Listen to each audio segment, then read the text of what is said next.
Happy Monday. John Lorden here with another episode of Brain Scratch Case Cracked. Thank you so much for joining me today. Before we start on today's case, I just want to let everyone know about American Crime Fest. This is an event coming up November 8th, 9th, and 10th in Wildwood, New Jersey. So if you're on the East Coast and you'd like to meet myself, come on out. I don't know if they have me listed on the website yet, but I will be there. I'm going to be working on at least 3 different panels. If you want to hear more details about those panels, watch last week's Brain Scratch. I go into much more details there, but I'll be there also with my partner in Crime After Crime, Danielle Hallen. Morph from 3 Men will also be there, plus a bunch of other podcasters that you know and love. So please come on out to American Crime Fest and spend some time with us. All right, today's case. This is one that so many of you brain scratchers wanted us to cover. I told Christy we had to get on this one quick, so here it is. A big thank you to Christy for, of course, researching and writing this up, but I also wanted to thank Sarah Mola and Della Hicks, as well as everyone else that suggested this case to us. This is one that I like to call Solved by 13-Year-Old. Revelstoke is a city in southeastern British Columbia, Canada, with a population of 14,570. This city is situated on the banks of the Columbia River, just south of the Revelstoke Dam. To the east are the Selkirk Mountains and Griffin Lake, which is split by Rogers Pass and allows the Trans-Canada Highway to follow through. This transcontinental highway travels through all 10 provinces from the Pacific Ocean on the west to the Atlantic on the east. On the shores of Griffin Lake, you can find cabins, along with hiking, swimming, canoeing, hot pools, and salmon spawning beds. For years, Nancy Warenka and her family have run Griffin Lake Cabins. For 17 years, patrons have enjoyed the simple pursuits that Griffin Lake offered. But on August 21st, 2019, some of the guests came to Nancy and her 13-year-old son, Max, with an interesting thought. They recalled that in June of 2009, 2 teenagers were given the Governor General's Bravery Award for rescuing a family of 4 whose van had plunged into Griffin Lake. The guests were wondering if the van was still there. They decided that they were going to take a boat out to try to find it, and 13-year-old Max went along with them. After searching back and forth across the lake, finally, in one corner, Max spotted what he thought was the outline of a rectangular object about 20 feet below the water's surface. You could see something almost like a shadow, like an imprint, Max told the Washington Post. Then you could see something shiny. He quickly came to realize that the shiny object was in fact the tailpipe of a vehicle, and he was looking at the underside. Satisfied that they had found the van mentioned in the article, everyone proceeded to go about their day. The next day, a Royal Canadian Mounted Police officer, RCMP, visited the lake to have a picnic lunch with relatives who had just checked into their cabins. Someone mentioned to the officer that just the day before, a couple staying at the lake had found the van connected to the 2009 rescue. There was a problem. The officer knew that the van had actually been taken out of the lake after its discovery and decided that this sighting needed to be reported. Quote, "It was a fluke that we found it in the first place. It was a fluke that we had an RCMP officer for lunch. It was just a whole series of mysterious things that happened," said Linda Warenka. On August 23rd, 2 officers were sent from Revelstoke and set out on the lake, with Max once again acting as their guide. Unfortunately, because of lake conditions that day, no one could see the vehicle in the spot Max led them to.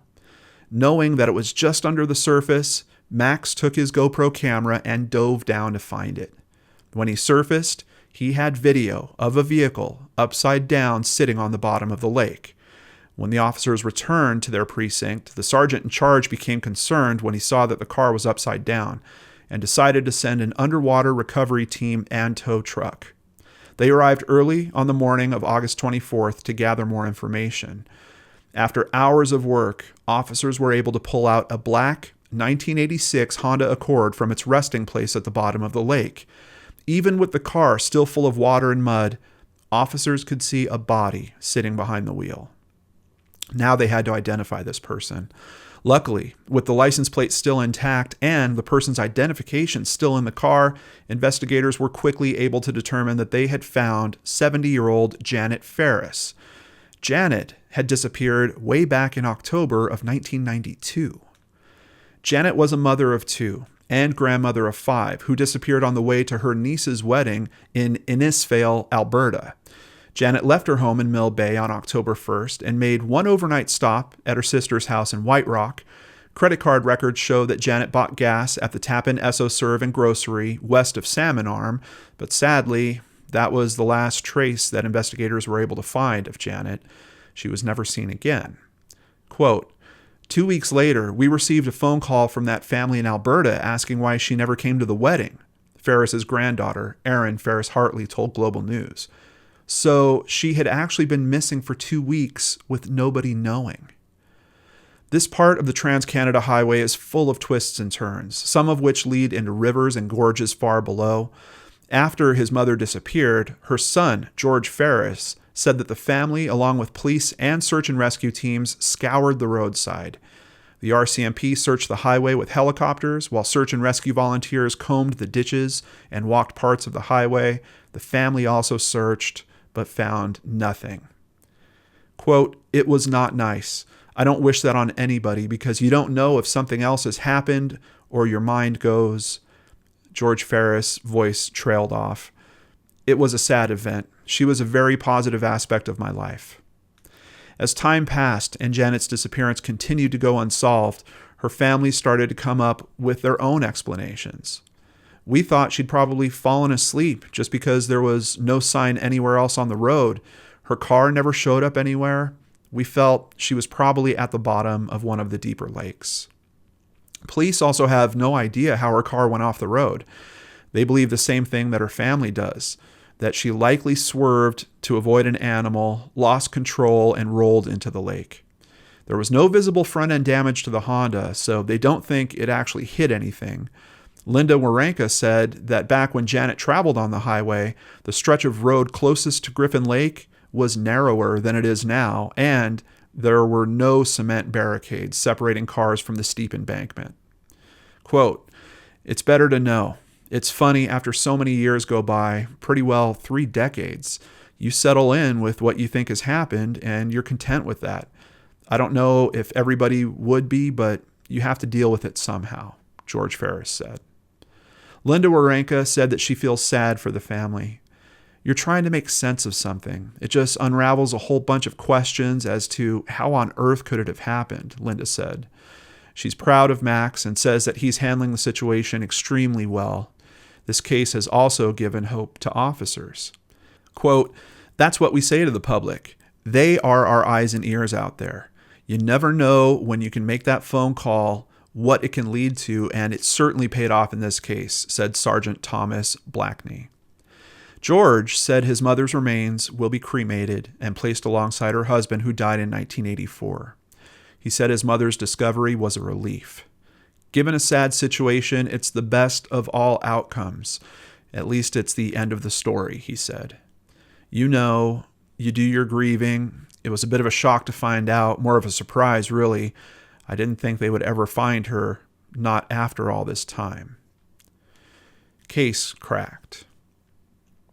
It's interesting because there's a very sad aspect that I feel when I'm looking over this information for this situation, but also a sense of relief. And I think that's really coming through in George's comments in particular. You know, the family had basically come to a conclusion that something like this probably happened, but they didn't know for sure. And that just, it leaves these families with this uneasiness.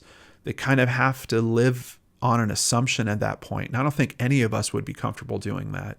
So it's pretty amazing to me that we have a 13-year-old who cracks a case that is twice as old as he is. Sounds like Max is a pretty brave little dude, and I love that when they couldn't see through the water, that he decided he was just going to go in. I think that's pretty amazing. Another interesting piece of synergy in this story is the whole reason why they were looking for a vehicle in the first place. Apparently, the teenagers in this area are pretty good kids, saving people and solving crimes. I'm pretty impressed by that. I also thought it was awesome that Max thought to grab his GoPro and go down there and get proof so they could take it back to the police station and let the higher-ups decide what to do next.